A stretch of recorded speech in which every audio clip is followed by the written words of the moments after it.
Hello and welcome to the Random Thought Show. My name's Jacob Tober. And my name's Darren McInnes. On the show we talk about anything and everything in fitness, high performance and health. Hey guys, it's Jacob here on the gym floor with another Iron Edge pro tip. In this episode, we're talking about core training. So that could be the abs, the obliques, the muscles of the lower back, the hips. Depending on who you ask, will depend on how they determine and how they define what is the core. When you're training the core though, which is something you definitely should be doing and incorporating into your program, you should be looking to progress your athletes along a continuum, from basic activation work all the way up to more advanced, entire kinetic chain, explosive type exercises like your wall ball stuff. One great isolation exercise for the core though is the ab wheel rollout. The problem with the rollout though is because of the narrow handle position, it jams up a lot of people's shoulders and they have trouble getting into good range because of the shoulder, not because of the core. So we have a limiting factor. This piece here though, the utility roller from Iron Edge, solves that problem. We've got 4 wheels now, so it's super stable and super balanced. And you've got 2 handle options. So we've got one straight long bar here, and we've got an angled bar here for comfort depending on what you prefer. So take the handle, take a wider grip now because you can. So you can relax your shoulders, engage through the core, and then move into your rollout from there. Much more comfortable on the shoulders, so you can really focus on hitting the core and hitting your anterior chain abdominals much harder. What's also cool about this piece is you've got hooks on both the front and the back of the utility roller so that you can attach bands to either add an accommodating resistance to assist you into the roll or add a resisting load with a band so that you can make the exercise harder as you pull back into position, depending on where your athletes are. So we can now have a more progressive transition into our rollout work from, say, our planking and our dead bugs. So really great piece for people who can't quite do a full rollout yet. Give them a band, add some assistance so they can get a feel for the movement before we dial up the intensity to body weight and then overload it with the bands on the other side of things. So that's it. That's the utility roller when we use it for ab wheel rollouts, and that's today's Iron Edge pro tip. Hello and welcome to another episode of the Random Thought Show. Hey guys. All right, it's in our name, core advantage. I can't believe we haven't done James and I did one ages ago, like a little snippet. We haven't done the deep dive on what the core is, what core training is, what good core training is, what bad is, all the stuff. What even is your core, all that stuff. Let's get into it today. Okay. Where do you want to start?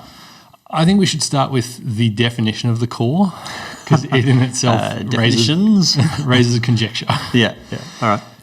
Yeah, so when you talk to some people, when they say core, for a lot of people when they say core, what they really are thinking about is their abs. Six-pack.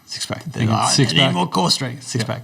And then when you talk to other people, they're talking about hip strength, glute strength, and for some others, they're even talking about everything that is not peripheral. So everything connected to the axial skeleton. Everything kind of except your arms. Well, so here's the thing, even your hamstrings are connected to your... But I don't think anyone legitimately talks about those as being core. And this is exactly... No, you're right. Yeah, you're right. But I do think it raises the importance of the grey area that is, define the core muscles. And it's like, your abs, clearly, six-pack, oblique, stuff like that. I think of it as being the middle of your body, as in from, sort of bottom of your ribs to, your glutes. Yeah, and so that's exactly and even the fact that you hesitated while giving that definition is because the axial skeleton contains the ribs, and so therefore technically the pecs, lats, traps, to some degree. But it's semantics. We're not going to spend too long here, people. Don't worry. But the whole point is, that's a core exercise. It's not a core exercise. It's such a sort of a bit of a...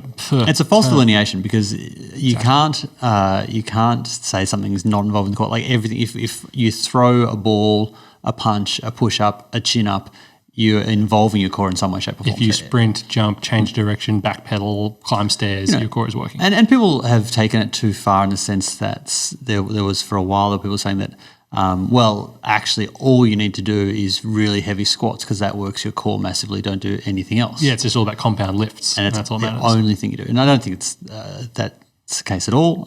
But nor is it that the only thing you do is some finicky little Pilates exercise. I think there's a whole bunch of things that there's a whole lot of porquenos los dos. Why can't we have both? Yeah, exactly. It's horses for courses. Yeah. Maybe we should talk about the kind of evolution of core training. Would that be a way to get at the problem? Yeah, that's a great idea. The whole idea that we've talked about this multiple times. The idea that the body is old and it evolved from It's, for our ancestors millions of Oh, years I wasn't ago. thinking that evolution. I was thinking literally we started training the core, strongman era. No, we're going back. Let's go Let's go way back, and let's talk about talk about spinal evolution and how we're kind of set up to still be cats. It's the long and short of it. Yeah, all right. Well, you take us away. Yeah. So the spinal column that is now we think of an upright structure, really has a lot of evolutionary features in it that were designed and evolved while we were horizontal, while we're on all quadrupeds. fours. Yeah. It's got hangover features. Hangover features, exactly. So the biggest one is the anterior longitudinal ligament, which is this massive sheath of ligamentous tissue on the front of your spine that stops down what would have been downward forces on the spine, irritating the discs and stuff like So that. if you go to the cat thing, if you imagine you're a cat running and jumping and moving, All nimbly bimbly. you actually need the stability under, if you think of the cat, under its belly, essentially, because that's where the gravity is being directed when they jump. Yeah, under the spine, exactly. Under the spine, when we stand up, everything changes. But we didn't, unfortunately, get upgraded with a posterior longitudinal ligament to cope with the standing, which would have been really nice. Yeah, just flip that spine around and we're good to stand and sit, exactly.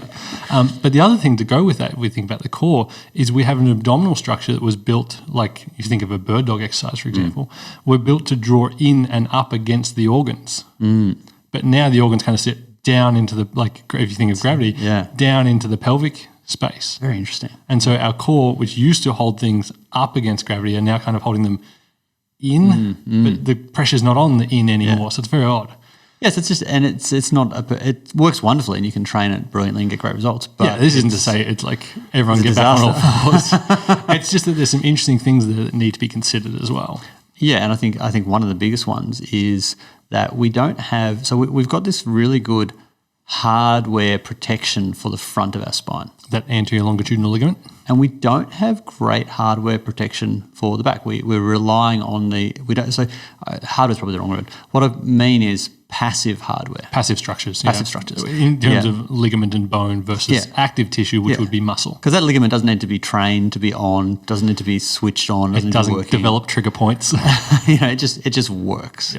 Yeah. Whereas to protect our back, we've got our paraspinals, our multifidus, all of our other different core muscles. Erectors, QL, all the obliques. Yeah. We need a whole bunch of kind of active systems rather than passive structures. Which we'll get to in a second, I think. So it is a big difference, yeah. But let's go through your history lesson now. Okay. In terms of, so that was kind of, we've touched on this before, that's kind of how the body's set up. And that's not the end, like we said, it's not the end of the world. There's plenty you can do within that structure. Yeah. Apologies to everyone. We're going to jump around a little bit here because there's so much stuff to talk about. This is going to be the least linear episode you've ever listened to. So I'm going to relax and just lay it out there. Big statement, but you're probably right. Yeah. So I think in terms of core training. Well, I was thinking maybe we actually go core functional. What's it meant to do? And then we talk about training. Then we tie that back into how we train it now. Yep. They're all good ideas at this stage. Let's go with it. So the really interesting thing about the core, I think, is that it is simultaneously having to act as kind of a transfer of force column stable thing, like a column holding up a roof or something like that. Like a bridge strut. Yeah. But also it has to be able to bend and move when we run, when we pick things up, when we just live. Yeah, so like people go one way or the other, the spine's only ever meant to move, and they think dancer and gymnast. And it's like, no, it's only ever supposed to be stiff, and they think powerlifter, and they think, core exercise. It's like, it can do both. It's meant to be doing all the stuff. You should be able to bend down and touch your toes, tie up your shoelaces, but you should also be able to brace and lift a 1.5 times body weight trap bar. Yeah, you should be able to do a whole bunch of stuff. And so the issue with any time you're ever designing a piece of equipment, if you're designing to do two almost opposite things, there are going to be trade-offs. Like if you're just designing to be a bridge strut, then that's a lot easier than a bridge strut that also flexes and moves. Not many bendy bridges in the world. Yeah, they have to move a little. Otherwise, have you ever seen the video where the bridge just dies? Yeah, there's multiple ones because bridges, they do have that give in them, just like a skyscraper has a level of give in it. But it's when that wind hits a certain velocity and it hits a certain oscillation. And when the engineer did not nail their job. Yeah. It's almost not the engineer's fault sometimes, though, because you have this wind that's exactly the right velocity. I remember Mythbusters did an episode where they had they simulated like a military group's march across the bridge. Yeah. And the cadence of the march... It was just at the right frequency. It was just the right frequency, which exaggerates the wobble. Yeah. It doesn't happen to the human core, but fascinating bridge story. And so one of the issues is, in order to be able to have that flexible, in order to be able to run and absorb shock a little bit, it does have these curves built into it.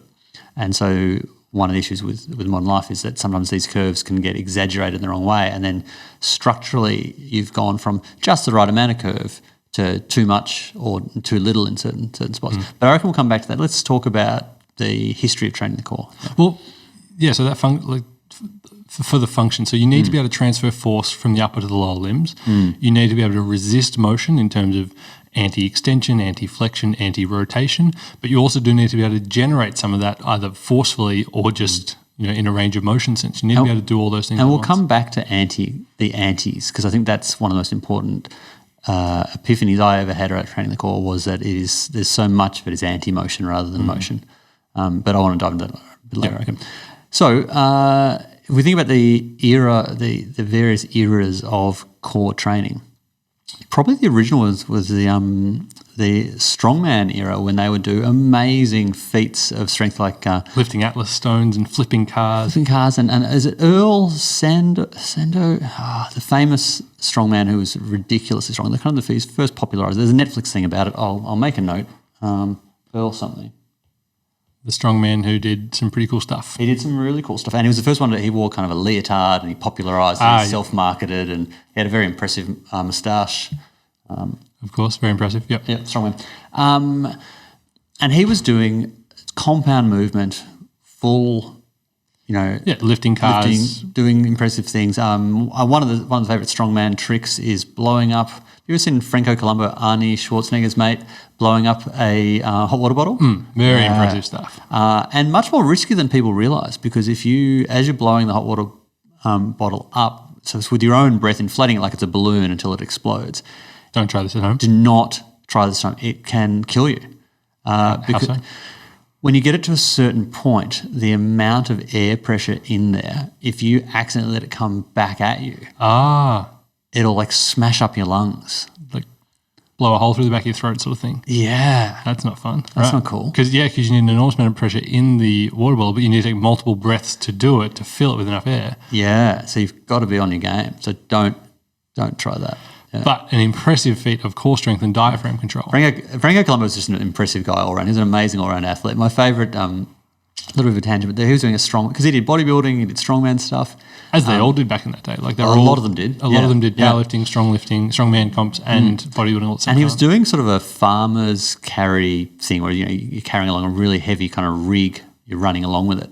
And he fell over and either dislocated or broke his leg in the process. And they've rushed over, the TV cameras have rushed over. And he was just so calm and like, what's happened? Have you broken your leg? And he's like, it's either broken or dislocated. I don't remember which one it was, but it doesn't matter. But he's like, no, I have dislocated my leg. It's okay. I'm a chiropractor. I got this. He was just so calm about it.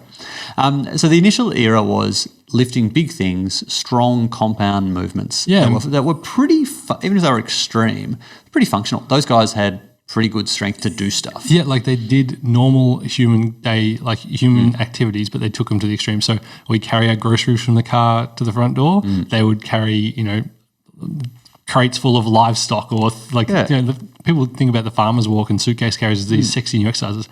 They've been around since forever. A long time. And then the traditional things like your deadlifts and your squats and like log presses and stuff like that, all involving the entire kinetic chain. Yeah, exactly. And then flowing out of that was the bodybuilding era, which was quite a shift because particularly with the prevalence of the Nautilus idea of time under tension, lots of machine-based. The whole Nautilus concept was What is Nautilus? Right. For those at home. I forget about that. So Nautilus was this idea that the best way to get as ripped and jacked as possible was to use Nautilus machines, and they were very expensive machines with a cam designed into the into the engineering of it so that it would make the exercise more difficult during certain phases of the motion. So it's like constant tension machines. So normally when you lift a weight, like you do a bicep curl, it's hard and then it's easy. And then it's hard. It like goes through a length tension relationship situation. Whereas with the Nautilus machine, because of its setup, you had more constant tension, so the whole thing burnt evenly. Yeah, exactly. And the idea was that it was safer than doing free weights, safer than doing functional stuff, and more effective because you could try and build a lot more muscle. And it was probably, and there was a guy called Mike Menzer, who was the pioneer of that in a lot of ways, and it was all about you do one set to failure, and it was very much just smash your muscles in that way. Very peripheral and very isolated type of philosophy. Yeah. And because they didn't care particularly about getting really strong. They cared about just stimulating hypertrophy, getting the muscles as big as they could. About when is this in time that we're talking? Testing me. I guess it's 70s. Looking 70s, 80s? Yeah, 70s, 80s. Yeah. So Mike Menzer, who's now passed away, I believe, was pushing that. I think maybe it was called Heavy Duty or something like that was the name of his program. And it was just this isolation philosophy. But the thing he added to the conversation, which was really valuable, was less is more. He was the first guy that I'm aware of to say, once you've stimulated the adaptation you want, get out of the way. So you don't need to do 7 sets of a thing. If 4 sets of that thing stimulate, if that dug the hole that your body's then going to overfill, that's fine. So he had interesting things to add to it. Or in the case of Nautilus, the one set. The one set, yeah. Interesting concept. And it wasn't always one set. It was sometimes it was more. But that era was an era where everyone they crunched out a lot of isolation stuff. It was very much about the aesthetic. So if you could feel the muscle burn, then you've effectively worked it. Like the myths of spot reduction and things like that were really born in this era. That idea of, it's all about how you look and how that muscle felt during the exercise, and that was the if you woke up the next morning your abs felt good, then it was a good ab workout. And pre 60s, no, I don't think anyone talked about abs. It wasn't a thing. Movie stars wasn't such a thing. It was just it was not a big deal. But then it became a societal expectation. People started wanting to look like that, and so people started doing lots and lots of crunches and twists, and a lot of people made a lot of money selling, the Ab Blaster 10,000 and all those. Your Daniel's Direct type ads, your late night shopping stuff. Yeah, with the idea that you would do these crunches and you would get a shredded, a taut toned midsection. In only 7 minutes a day. Yeah. And so that era, I think, did a lot of... I don't think it was a good era in the sense that it perpetuated a lot of bad training that actually wasn't. It wasn't bad training built around bad body image stuff as well. Yeah, perpetuating the idea that low body fat percentage equaled function and physique and desirability, and like what we're now learning is actually like the better cores are a bit thicker. Yeah, actually, people have got a bit of size through a bit of strength through that. Yeah, and I suppose the other thing with it was, what we now know is that crunches. So the classic one would be do lots and lots of crunches and sit-ups to build a stronger, better core. Because it was also an era when training was very much concentric, eccentric. So everything was in an isotonic fashion. So there wasn't so much about the isometrics or about the overloaded eccentrics or about the concentric only stuff. It was very much like you lifted it, you lowered it, repeat. Get in the burn. And so the best way to do that was to crunch. Yeah, and the issue with that is, first and foremost, is what we now know is that if you want to damage a spine, a crunch is probably the best way. So Dr. Stuart McGill. Well, wouldn't it be a Russian twist? Oh, that's a good way. Wasn't the study that the best way was to compress and rotate? It may have been. But also what Stuart McGill, one of the sort of godfathers of back pain research, what he used in his lab was he was doing had a kind of a rig that would have dead pigs rigged up to cadaver pigs to do like 1,000 crunches. That the mechanism for damaging your discs was and you set up a whole bunch of different rigs to different ways, I believe. Yeah. And then the one that was the most effective was just repeated crunches. Yeah. And so there's that mechanical element where it was not good stuff. But what became even more apparent was in 1999 when the Australian Physiotherapy Group, the Queensland group, discovered transverse abdominis. Can you write a note for me? That TVA study needs to go in the show notes for sure. That 99 paper from the Queensland group changed the world of core training. They found a muscle. Yeah, they found TVA and they found that it was a transverse abdominis, which is a sheathing muscle that wraps around your core, kind of like a corset. inside underneath your obliques. It's the deepest one. And they discovered that, and they discovered that wasn't acting properly. And so when someone had back pain, what they would notice is that it wasn't working very well. And so what happened then was a massive and hilarious overreaction to rectus, which was that anything training rectus abdominis, the crunching six-pack muscle, was like the devil. Like there was, around that era, so 99 through to 2005, it was everything has to be deep system only, all has to be on a Swiss ball. Well, hang on, you've missed a very important part of the story, which is how crunches are actually wrong for that. Oh, yes. Okay. Yeah. So, sorry. We should jump in here a second. So the whole crunch thing, there's the mechanical issue for your lower back. Yep. Because you are opening up the rear wall of your disc, you're compressing the spine in a position where the muscles of your back, your multifidus and co, can't really activate because they're at length and they're resting on the ground. Yeah.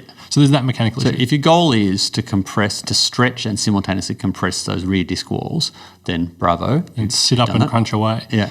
The second issue was these movement-based, these eccentric, concentric type movements were overloading the rectus abdominis, that six-pack muscle, and they were creating a negative feedback loop in your TVA. Yeah, let's talk about the feed forward thing. Yeah, okay, cool. So your TVA, transverse abdominis, and your multifidus as well, and your pelvic floor are supposed to feed forward. So they're supposed to pre-activate before movement. So for example, if you're walking, they activate just slightly, not like, hey, yeah, not a tense thing, but they activate before you step to stop your organs sloshing around. And the Queensland group discovered that as well. Yeah.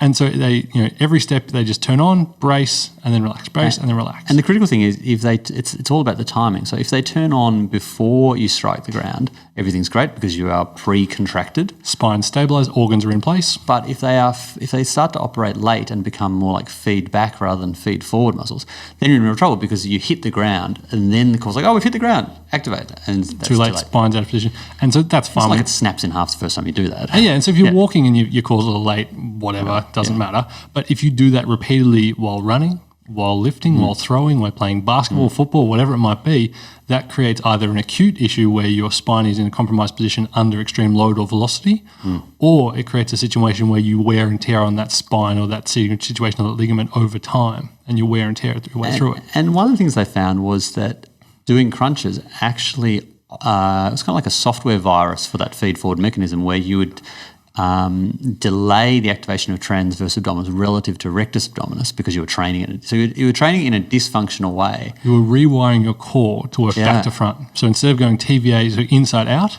by doing the crunches, you trained your brain, you trained your nervous system to recruit from rectus in, which is suboptimal. And I think it was probably, I know it was overdone at the time. It's one of those things where we discover a thing and we're like, everything's this thing. It's like, there's much more nuance than that. Yeah, and then so to fill in the gap, there's the reaction is against all the crunching was, we'll never crunch and we should only do breathe in, hollowing, bracing type stuff, isometric, like, your dead bug type stuff. Yeah, and I remember... Which is a great exercise. Yeah. But not the only exercise.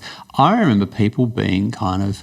in the middle of the fad, they were kind of disparaging of me because I was like, you know what, guys, I feel like this is a whole system of the core, and so I feel like we're talking early 2000s now. Yeah, we're talking early 2000s, and I had a number of conversations where people were a little kind of contemptuous of my idea that rectus abdominis was actually probably still a pretty good muscle.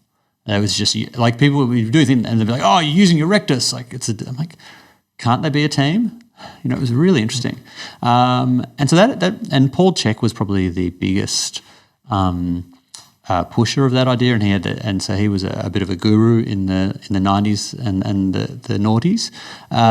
And it was all about the Swiss ball, and you were bench pressing on the ball. You were doing this on the ball. Everything had to be on a ball. Because the ball, the theory behind the ball was it would help you activate your pelvic floor and your transverse abdominis better. And the great thing out of that era, the really positive thing, was that we started to think about training. I think that was the first steps of training the core as an anti-mover and getting isometric work rather than isotonic work for the core. So Swiss ball rollouts, a good quality plank. So a lot of good stuff came out of there if you didn't think it was everything. Yeah, and so it became that situation. It was like, okay, let's train the core isometrically in isolation, but let's also incorporate limb movements and other movements around a core that is stabilizing against those perturbations or those loads. And where the Czechies took it too far was they were like obsessed with, like, if you were just a degree out with your anterior tilt, and it was all really finicky stuff, which is in part what we were talking about the other week about how that fueled the correctionalists, the anti-correctionalists. Don't fix anything, just shut up and lift. So that went for a while, and then we finally moved into, I guess, the I'm not sure if we're in a transition from here. We moved into the sports, into a more functional era where it was the idea of anti-movement and force transfer. Yeah, so planks, side planks, wheel rollouts, Swiss ball rollouts, things like that, and your Parloff type stuff as well, where we're resisting motion under load. But the era that didn't really catch on, that I think is one of our greatest pieces of luck and competitive advantage, is the idea of mixing in your Pilates-style deep system low threshold activation, doing that early to get everything good. So isolating and then integrating in a functional way. It seems that it's either you're an isolator or you're just shut up and do a compound. Or is it like, no, we were lucky enough to have some smart friends who said, no. Like, I had a couple of really good physio friends who just said, no, you've got to be doing this stuff. And I started doing it with the athletes, and that was the deep abdominal activation and transverse work. That was bird dogs. And I thought bird dogs were ridiculous. I was like, what is this? But they got great results, and everyone's backs felt way better. So, but I don't think that's become as popular as it should. Well, I feel like we're out of the eras now, in that we're not really, because, thanks to social media and blogs and YouTube, there's so many different people sharing so many different opinions. I don't think we're in a world where everyone is copying Arnie in bodybuilding.com. It's all split up more. It's all now split up, and everyone's spread out, but we're all spread out in a similar direction. So we're all heading into a position where we are doing some of that isolated type work, some of that Pilates type work, and some people have emphases or biases towards certain parts of those. But I think maybe I'm biased because I quite like our approach to things. But getting a little bit of activation, get a little bit of Pilates level deep core type stuff in, but then also getting after your compound lifts, getting after your utility roller rolls and your stuff like that, so you can actually progress the core to an intense position. Because when you play sport, you get tackled, there's a lot of force coming into that spine that you're going to have to resist. Yeah. Unless, what's the famous quarterback that is all about the just crumple? Most famous quarterback ever. Brady, yeah. And he's... Well, Brady just doesn't get tackled. So there's that. But he has put out the idea that the most important thing is just to kind of let go and just let the tackle happen. Go limp. Yeah, which is interesting. Ragdoll it. And, it's worked for him, but I'm not sure about that. Well, it's worked for him in 2 to 3 tackles per year. Yeah. Because he's now 39. He's playing the game in a way that allows him to sit inside really tight defense, or they're playing a running game, so it doesn't matter. So, yeah. So, I think we've been lucky in that we've had some good mentors, and particularly in Australia, we're very blessed with amazing physios. Our physios are world class, and that gives us really good people to hang around and talk about this stuff too. Because when back in the early 2000s, I was doing Russian twists because I thought they were great. Because strengthen the core, do this. Well, we haven't unpacked Russian twists. Let's go there for a quick second before you continue talking about your physio friends. Russian twists are just all kinds of bad news. Yeah, because what they are, and so imagine yourself lying on your back with your feet kind of up in a piked position, and you've locked in your body on the ground, and then you're kind of doing a windscreen wiper action for your feet from side to side. Yeah, so you crunch your whole body into like a little bit of a ball. So feet are up in a pike position, spine's curled, your abs are crunched, and then you've got a ball and you're tapping it from side to side next to your legs, next to your hips. And we would do them with like grabbing people's feet and throwing them into the ground. Yeah. And they would have to... And passing the ball to each other and pushing the ball around, all kinds of things. And all you're doing is you're training for lumbar mobility, which is just never a trait you want to you want to chase lumbar stability. Thoracic mobility, sure. But you're just training the wrong part of the spine the wrong way. And again, it's not an all or nothing. The spine is designed to move through the lumbar. Oh, but your lumbar has this much range. Yes, correct. Yeah. Use that. But don't do it flexed, compressed in a position where your multifidus can't activate at high velocity, because that's not what you're going to do in sport. you're going to box out, you're going to tackle, you're going to hit. Yeah. You're not going to get on the ground and then grab someone and flip them to the other side of your body. That's just, unless you're an MMA, that's not going to happen. It's interesting too that, and some of the changes, we saw with equipment like Hammer Strength came out with the jammer arms idea originally. The idea of being in a stance and having to shove stuff in a sports stance, which is a much better place to be. Like if you want to work on expressing your core strength, expressing it while you've got your feet on the ground for most athletes is pretty important. Exactly.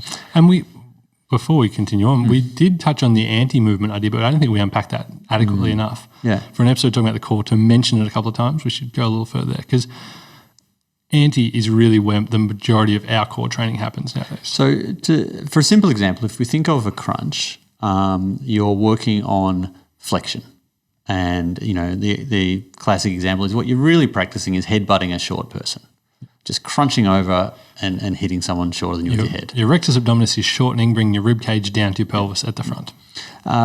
Whereas what we actually want from our core is that when someone shoves you in the back, you have a strong posterior core muscles, strong spinal erectors, multifidus, etc., so that when they shove you, you don't fold up like a pocket knife.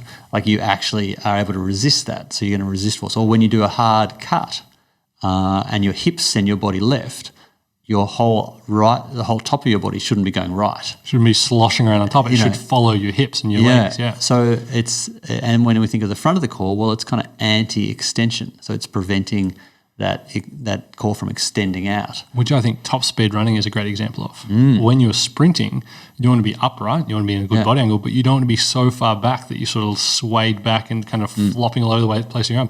Your core is just working subtly, or maybe not subtly, depending on how strong you are, isometrically to maintain what we call the zone of apposition, that alignment between your ribs and your pelvis to keep your spinal position neutral as you sprint down the track, so your pelvis and your hips and your glutes can do their job off that stable midsection.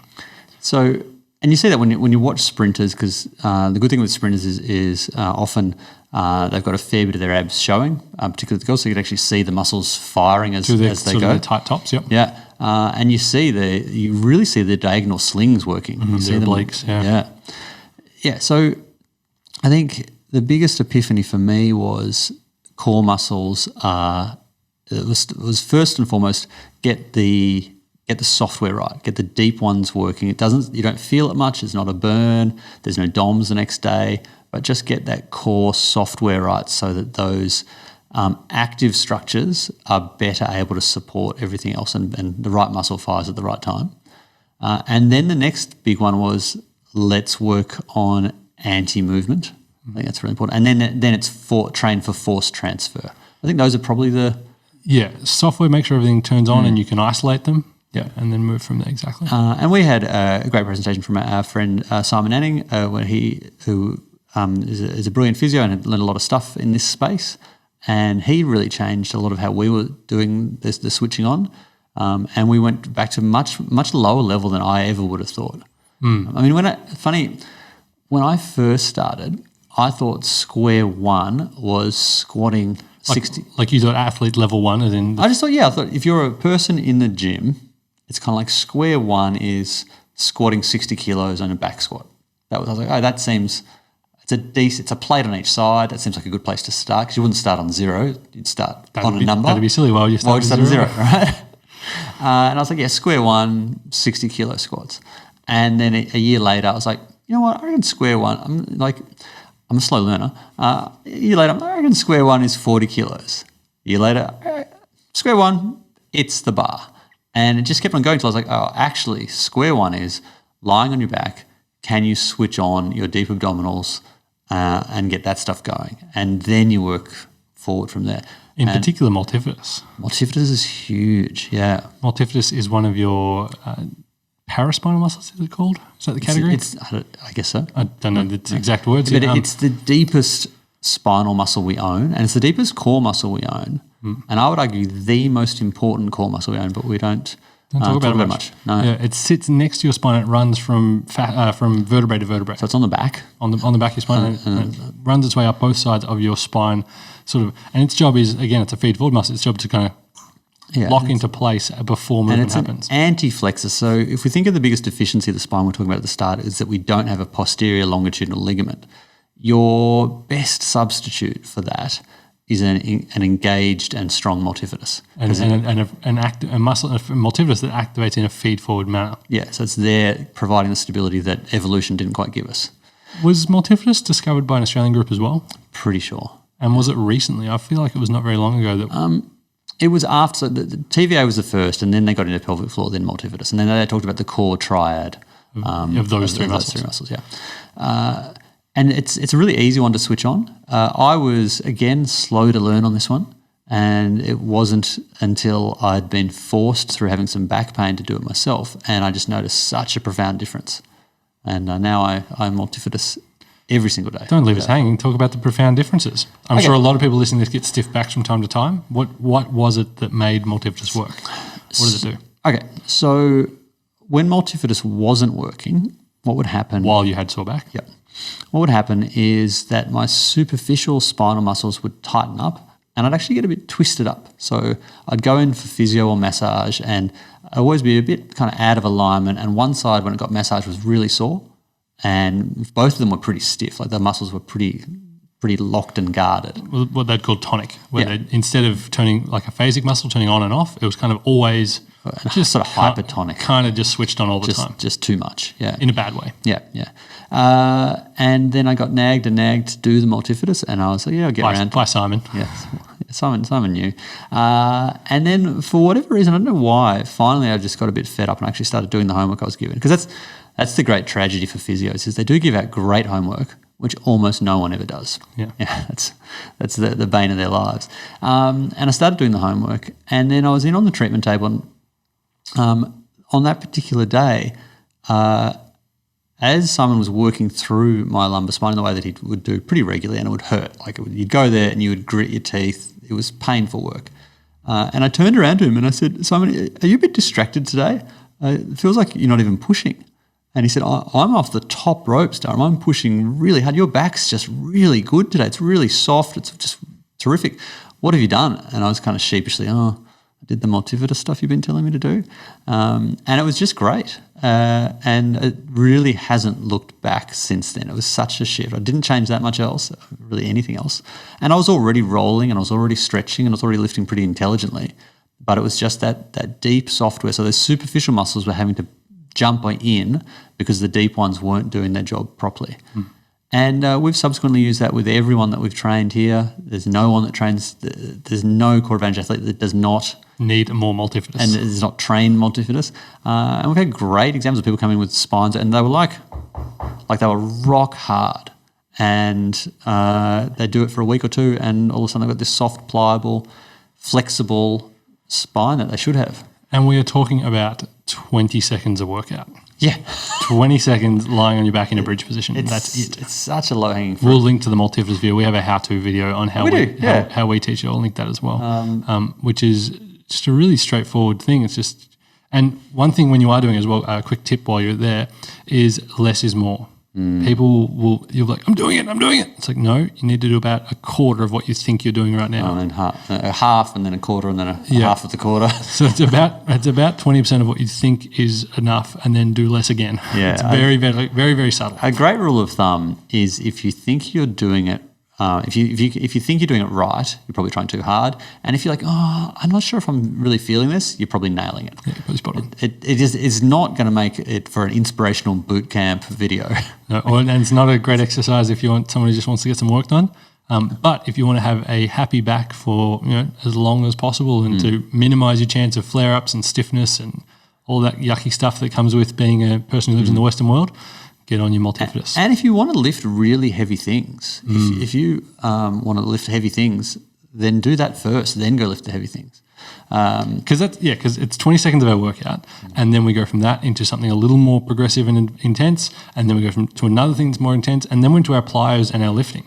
Like it's just a tiny little primer. And then at the end of the workout, it's hardcore stuff. It's single leg pile off holds and med ball slams and throws and catches and all that sort of stuff. But just a pinch of software.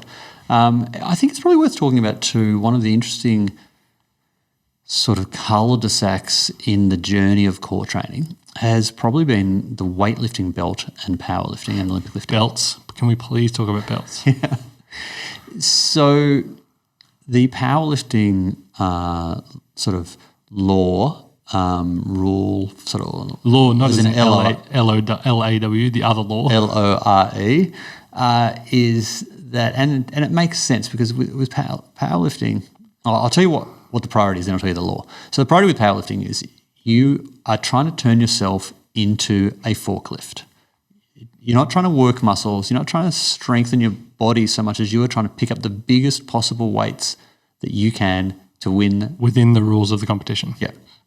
And so belts are a great way of doing that because what they do is they provide you with an artificial exoskeleton for your core. So you wrap it around in this... Fake abs on top of your real abs. Yeah, and they enable you to lift heavier things. And, you know, if I was going into a powerlifting competition tomorrow and, you know, $10 million was on the line, yeah, I'm probably going to get a belt. What do you reckon you could do in a powerlifting comp for $10 million?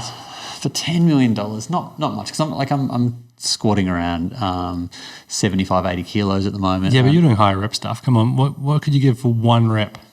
For one rep? On a squat. Okay, I could probably just get like 1.5 times body weight.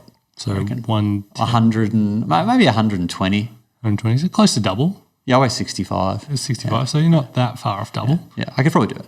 Who knows? Not bad. Yeah. What about your bench? What do you think you could bench? Do you do any barbell? I hate barbell. You don't do any barbell. Yeah, that's a bad. Yeah, and what I've learned, I'm back doing a little bit of barbell at the moment, is you do lose a little bit of the skill of barbell just doing dumbbell. Yeah, I guess I could do 70. That's not bad. That's above body weight. Yeah, not much. I'm not an impressive specimen from that point of view at all. It's just a good. You said $10 million. It's a good thought experiment. Yeah. What about you? What do you reckon? You could. I couldn't squat because I couldn't get deep enough.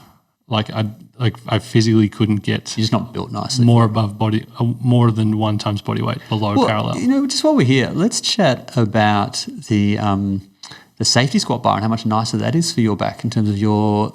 No, that's a whole episode we should touch on later. Is it? Yeah. Okay, cool. The safety squat bar and modified lifting is a whole topic I want to cover at some point. All right, well, that's a teaser. Yeah, stay tuned, folks. We'll leave that for now. Yeah. But back to the powerlifting, I could hit 1 times body weight, 90 kilos on the bench because I'm just not very tall good. and it's not your shape. But deadlift, I reckon I could go okay. It'd be ugly. I reckon you could do a lovely sumo. I think you'd sumo the hell out of it. Yeah, and I've done a little bit of sumo in the past, so I reckon I could give you 1.5, 1.75 times body weight, so 160. Yeah. Like $10 million on the line, sniffing salts, and got a belt on. Yeah. Have you done sniffing salts? Yeah. How weird. You just want to get in a fight, don't you? I wanted to cry and punch everyone at the same time. It's a weird vibe. It was very weird. And I got tricked into it as well, so I was feeling very insecure. Because we were lucky enough, and, you know, I had such a... people talk about how they have a blissful childhood, and I had a wonderful childhood. I was very, very lucky. Awesome family. Won the parent lottery. But I feel like I also had kind of an awesome adolescence. I feel like Bodyworld was kind of my professional adolescence. Like we had this great place to hang around with all these extreme lifters and interesting characters and people. And such a diverse background as well. Yeah, like a world record holding bench presses and some really strong people. And then you had Eddie, the Olympic lifter, in there as well, and a whole bunch. All sorts of really, really interesting characters. But we got to see a lot of heavy lifts. And yeah, you have to have the belt and the interesting thing though is that if you are using a belt, the cueing is push your belly button out into the belt. It's like you're trying to rip the belt off your body with your belly. You're trying to push it out. And so it's actually the exact opposite. The mechanism for engaging your deep core muscles is to draw in. Yep. And there's some conjecture about how important drawing in. There's a whole debate draw about versus brace, and we'll probably get into that not down in the track, this episode, or but maybe down with the track, one of our special guests. But I think definitely there's some conjecture about draw in or brace or hollowing, or whatever you do. But I don't feel there's a lot of conjecture about the fact that pushing out is not going to do good activation. Because pushing out in our $10 million hypothetical powerlifting competition is going to help us get closer. We won't win that $10 million, but give us a crack at it. Yeah. But what it definitely won't do is if I'm playing gridiron and I'm about to be tackled, pushing out into my jersey is not going to help me brace my spine when I get hit by someone on the field. Can I tell you I got 2 pushing out stories. It doesn't. Only 2? Are they PG rated? Yes, they are. Do they relate to poos? No, they don't. Okay, good. Go. All about the belly button. Go. So a guy I was training maybe 15 years ago, a long time ago, big, 6'3", strapping, strong unit, just a natural, just one of those natural athletes. I mean, those guys you hate that kind of stay shredded and put on weight just looking at looking at the gym and they put on muscle. Get bigger, yeah. I'm one of those guys. And he was squatting with a belt, not with me, so I was part of his rehab after this. And he was squatting 120 kilos at 6'3", 6'4", so a big guy. Belted. And he was using, there's 2 different types of belts. There's more than 2, but there's the type of belts that just have a little buckle, like your belt buckle on your suit pants might have, and there's the type that have a very strong kind of ratchet. And a clasp so that you can put it on and then tighten it even further so you can really suck it in. And he was using the cheaper, lighter duty belt buckle style. And your classic belt. The classic belt. And it broke at the bottom of the squat. And like the buckle, the teeth, the bit that goes in, the tooth, just broke. Wow. And he herniated, just completely ruptured his disc at the bottom of the squat because he was mid push out. It was mid push out, and he lost it was the worst of all combinations. And he lost the thing he was pushing out on, and he had catastrophic back injury where he had to spend 2 years. He had to spend 8 months in hospital. Like, it was that severe. Learning how to walk again. His spine went that way, and he's all over. It was terrible. And then he rehabbed back very carefully. And in the end, it was a happy story because he was okay. But it could have gone either way for him. That could have been a thing that ruined his whole life. I disagree with that. It's a happy story because 8 months in hospital is never a happy story. What I mean is it, because it's going to be in comparison to the next story I tell, which is where it didn't get better. So it wasn't a happy story, but at least it had it was a thank goodness story. Yeah. So the other one was there was an old powerlifting guy at the gym, and he subsequently passed away, which is sad.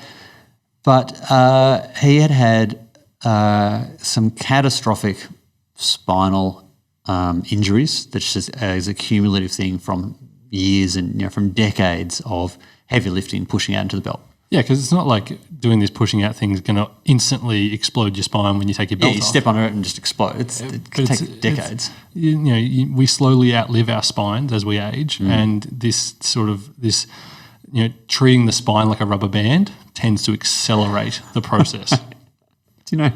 That's a reference. I heard a coach say that. A coach said that once to another. Just pretend your spine's a rubber band. Don't do that. Don't also do that at home. Where was it? So second story. Second story. Yes. And he had catastrophic damage to his spine. And actually, kind of ground the vertebrae up.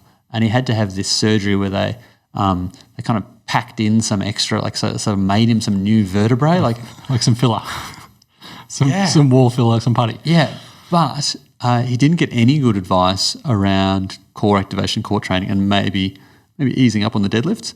So he was back from surgery and he was doing rack pulls because it's like, less range, I'll do rack pulls. Actually, a smart call. Yep, that was the smart call. And he would do a set of 80 kilo rack pulls and then collapse in agony, he'd kind of collapse and kind of grab onto the upright of the squat rack and just kind of hang there panting in agony. And I just couldn't help myself. I was like, "Hey, are you okay? What's going on?" No, I'm just resting between my sets. And I'm like, "It looked like you're in a bit of pain." He's like, "Yeah, my back really hurts. I'm coming off back surgery." I was like, "Oh, yeah." And I said, "Tell me about what's your core stabilization strategy? What are you cueing for yourself?" He's like, "Well, I've got the belt and I just think push out as hard as I can into the belt and that will stabilize my spine." And I made the critical mistake of trying to tell her. I was like, "You might want to think about," like I said, functionality has come a long way. You might want to think about drawing in. Wouldn't have a bar of it, and just persisted on doing that, and then eventually just couldn't lift at all. And that was it. He was pretty much crippled by that back pain. So it's not a good strategy, I think, for life. If you have to do it for powerlifting because that's powerlifting, cool, do it and win your stuff. But I think for people that are playing a sport, I can't really think of an example of where I want You, in the same way as I wouldn't want to train bench press with a great big shoulder support. I think you want to strengthen your supporting musculature. Because what's the point of doing a compound movement that's, free to move with a bar as opposed to a machine, and then reconstraining things? Because it's pretty simple. The whole thing is, on the field, are you going to be or aren't you going to be able to wear the belt? If the answer is no, then you should probably lift with that belt and train your core appropriately. There'll be some grey areas, like for instance, some people need straps on an RDL, and some people say you can never have straps. Like, you know what, a bit of straps on an RDL to help your forearm strength, I'm okay with that every now and then. I think that's a different argument because at that point we're trying to train the legs more and the wrists are a limiting factor. Yeah. But when you train the lower body, if you're training squats to improve your vertical leap, your jumping and your squatting has to go through your core. So therefore your core being a limiting factor should be something that we should improve. Yeah. Like whereas the wrist is a long way from hamstrings, the core is directly connected to glutes and quads. So it's been an interesting contribution that powerlifting and Olympic lifting have made there, in the sense that people do associate lifting really heavy things with having a belt. I mean, and if you are a furniture removalist, the belts they use are actually probably a really good idea, because what they do provide in those settings is proprioceptive feedback when you lose neutral. You'll feel your spine bending because you'll feel it pushing into the belt. So they're constructed from that point of view. But I think for athletes and very limited application. So let's talk a little bit, to wrap up, about what great core training looks like. We touched on it just a moment ago, but let's give a couple of concrete examples. Yeah, so get your activation work in, get everything switching on appropriately. So deep, pelvic floor, transverse, multifidus, and we've got the multifidus video right there. And you wrote a great article quite a while ago about training the core for performance. Yeah, we've got a whole bunch of core articles actually and videos. I'll link them all. Yeah. Thank you for that. With a really sweet animation where you click and you can see the different layers. Oh, yeah, that's a cool one. Yeah, I like that. But when you're doing your actual isolated core strengthening work, your planks and dead bugs and stuff like that, you should be aiming to do something that's challenging but can be maintained with reasonable alignment. Yeah. So it doesn't have to be 100 out of 100 perfect every single second, but it has to be good and improving. It has to be within your alignment point's really good. It has to be within the striking distance of the alignment in which you're going to want that muscle to operate for you. Yeah. If it's a long way away from that, it's like, oh, are you really strengthening it in the appropriate position?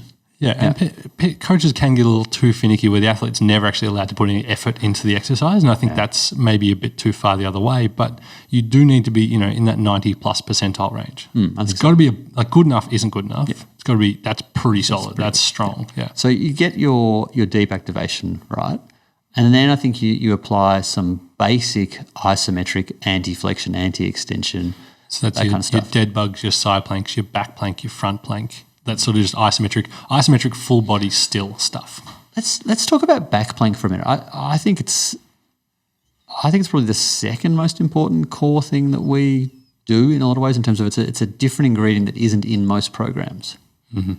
So again, we didn't come up with the idea of back plank, but I think we've probably put more athletes through that version of the exercise than just about anyone. People are wondering at home, it's effectively a Superman, but you're on an elevated cushion. So instead of Supermaning into extension, you're Supermaning to neutral. Into neutral.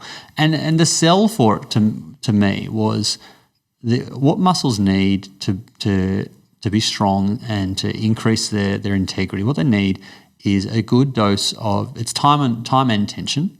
And so if you're doing a 200 kilo squat, that's a hell of a lot of tension, but not much time, because you're going to drop in back out of the hole. You're going to be ideally back out of it in less than a second.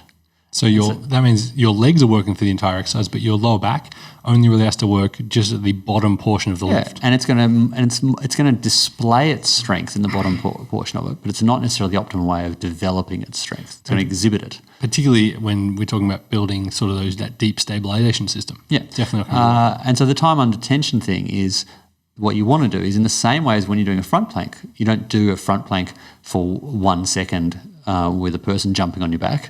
You do it for 30 seconds, 45 seconds, a minute, or whatever. You're getting a good dose of time under tension into the anterior core. So the pitch was, well, why aren't we doing that for the posterior core, which is actually the bit that, if it fails, you end up with a crippling disc injury. And so we just started doing that, and this idea of just very gently extending up into a neutral position and just making those muscles earn their keep.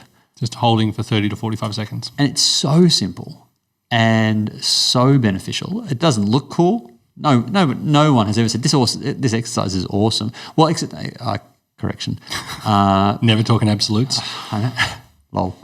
I think one exception is that people who've got sore discs are like, oh, I've been doing this for a few days and my back feels way better. Like it's an almost instantaneous kind of thing. But yeah, I think a back plank, actually getting a dose of time under tension into the posterior muscles, which means that you can then, when you go to squat, when you go to core lift, go to RDL, you've actually built that muscle up a bit, that you've got better strength. So I think that's a really important one. That it's just so easy to do. Just put a little bit of a cushion or something under your tummy and just extend up. Into a hover. Do not do it if you have lumbar stress problems, if you have extension problems, if you have facet joint problems. It's not for you guys. Actually, no, that's an important disclaimer. If you have any level of back pain, see a physio, see an osteo, sports doctor, get your stuff sorted out properly. Don't just listen to people on the internet. Yeah. We know what we're doing when we meet people and when we assess them and when we've called the physio. And when we collaborate. Yeah. But this is not advice. This is just general educational stuff. Very, very broad information. Exactly. But that's effectively level 1 core right there. Yeah. The back plank is a big part I think that is often missed when it comes to that stuff. We were missing it for about 14 years. Ages. Well, I was in high school for some of that time, but nice cop out. I only missed it for 6 years, 5 years.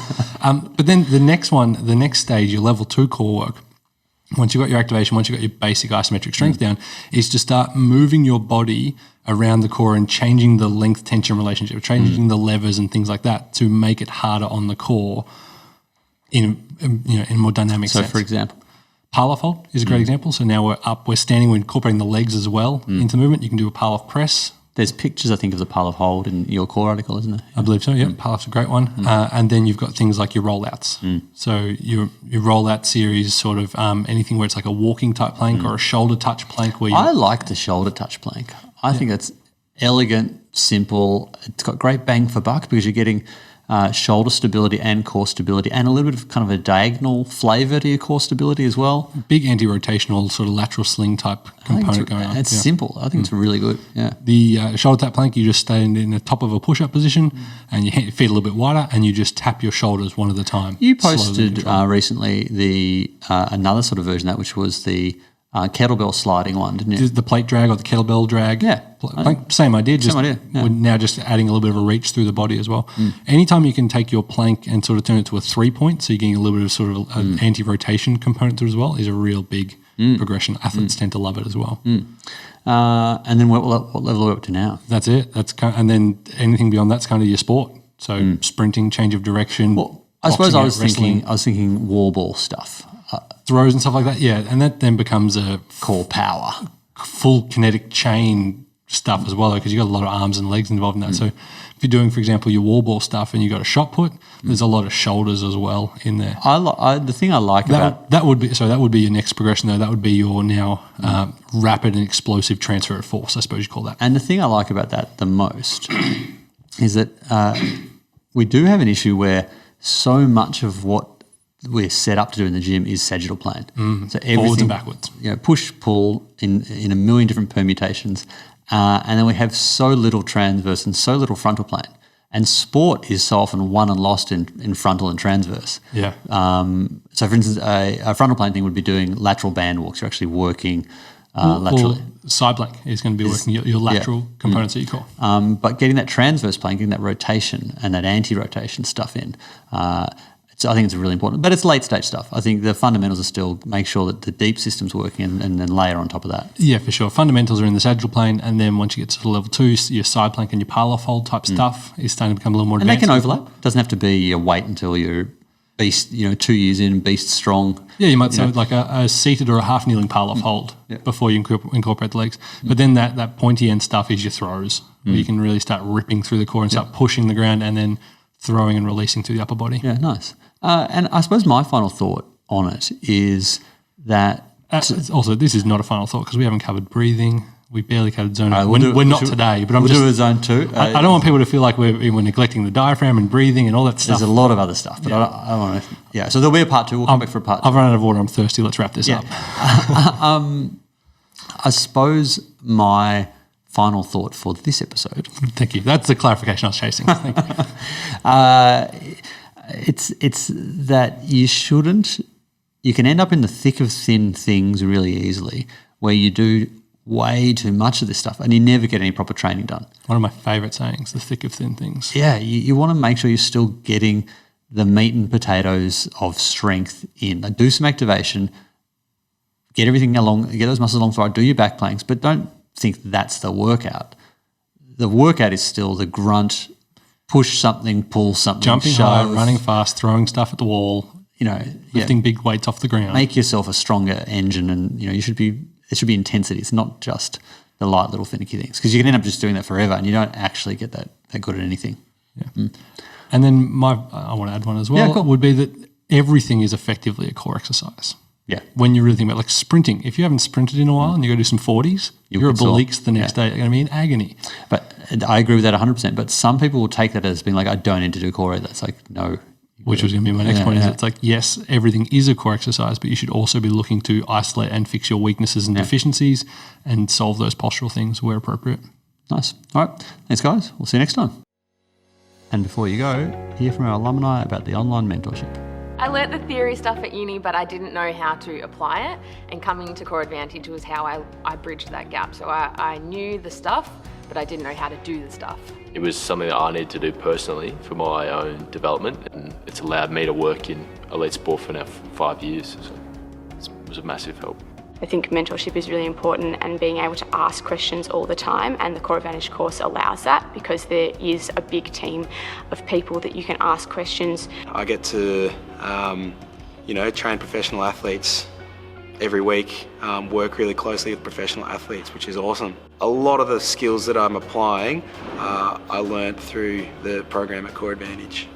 It's not just something that you read and then think about and then go, oh, how does that tie into everything? It's something practical that you can turn around and go, this is exactly how I'm going to apply it.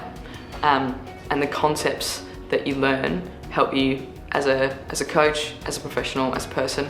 Yeah, it's awesome. Definitely go and do it. Semester 3 of the mentorship is now open. Apply at coreadvantage.training/mentorship.